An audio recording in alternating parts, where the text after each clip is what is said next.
Hello and welcome. Today I have with me Hubert Mime Dziedzic, the World Cup 2022 runner-up. Hello, how are you? I'm feeling great. Still haven't fully processed the World Cup yet, but hmm I'm just I'm just very happy overall. You said that you didn't expect to get even top 8. In the end, you finished in second, giving in only to the GOAT of the game. What was your first reaction to that when you crossed the final finish line? I have no idea actually. Like it was full of mixed emotions actually. hmm I felt really great. But on the other hand, I could have won actually, but I can't complain about that. Second place is very much what I. It's way above my expectations. So yeah, my goal was top eight because I thought I wasn't prepared enough, considering I had like two exams 3 days before my flight to Paris. So I just wanted to focus on them and play World Cup just a tiny bit so I could have memory and stuff. But yeah, I mean, we could see on cameras that were set up for the main broadcast, and you looked very happy, but also calm and collected.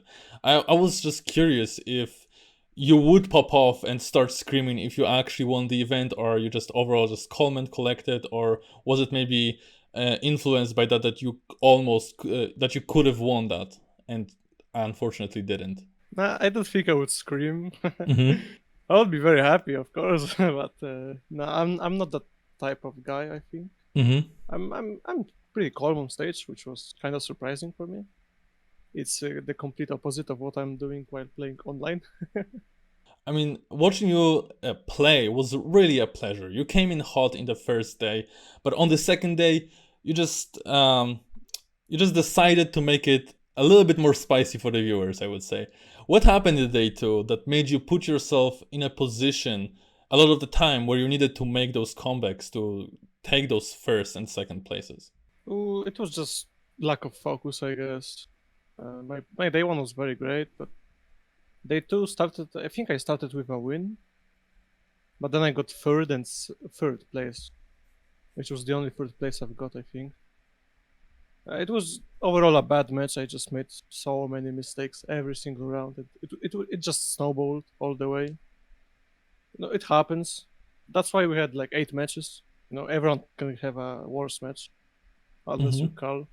So it's perfectly normal, I think. I think you presented yourself as a player that is really good at driving pace, at driving just really fast times, but unfortunately sometimes just lacking that consistency. And I think we saw that at World Cup. We could have seen that at TMGL2, I think.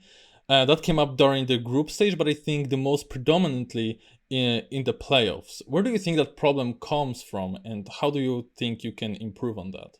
I think I was actually really more consistent than usual, uh, especially on semis and a bit on finals. Like the problem is when the car turns red, the number hmm turns red.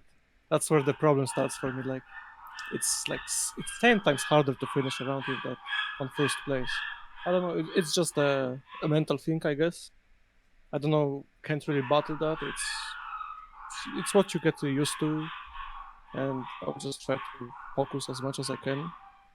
And yeah, it didn't help me in my semis. I almost threw it out, but yeah, I don't know.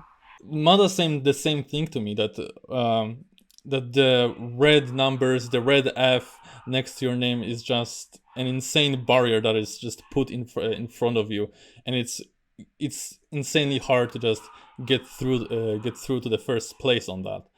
And yes, in the semifinals you started insanely good, even with that one DNF on red landing didn't stop you from having an insane lead, like 40 points, I think, at one point.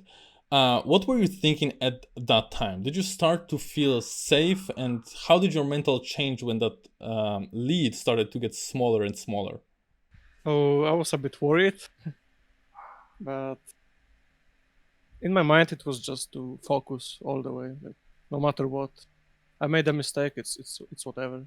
I can hmm just get it good next round or something. Did you feel safe at It's any point? Like, you get those 40 points, you feel like, oh, it's just over. Not at all, not at all. That's uh, that's how Trackmania works, really. Like, I can have a godlike start, but then I can make like 10 mistakes in a row. Like, it can always happen. You can never be safe. That's for Hmm. sure.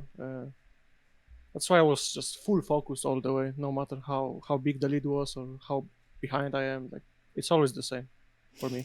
Do you think that being in front of a crowd might have had impact on you during the playoffs? Because in the group stage, you had it kind of reversed. You dipped in points at the beginning and later clutched it to secure first or second places. But in the playoffs, you had huge lead and then were just you had difficulties to close it out. Did the change of environment make that kind of impact, or was it just sitting next to Grenady? No, I don't think it made any impact at all. It's just I can have a good start or a bad start and Mm-hmm. good end or a bad end. It's I don't know, random I guess. But Mm-hmm. the crowd didn't bother me at all actually. Like, I'm kind of surprised. I thought it would be like kind of hard to get used to all of this lights, crowd, the noise, the grenade shaking my table and stuff like that. But in the end, it was very good to play. Like, I no complaints from me at all. I really enjoyed playing on stage. It was a unique feeling, to say the least. One thing that we could notice you doing in the semifinals was changing the line on forest climbing. You implemented a line that was previously only used by Carl Jr. and Afi, and I think Gwen on the second day of the group stage, but he also did it during the tournament. Um, how hard is it to make a change like that in the middle of the tournament, and what made you make that decision? And for example, not do the same with the Mada line on New School?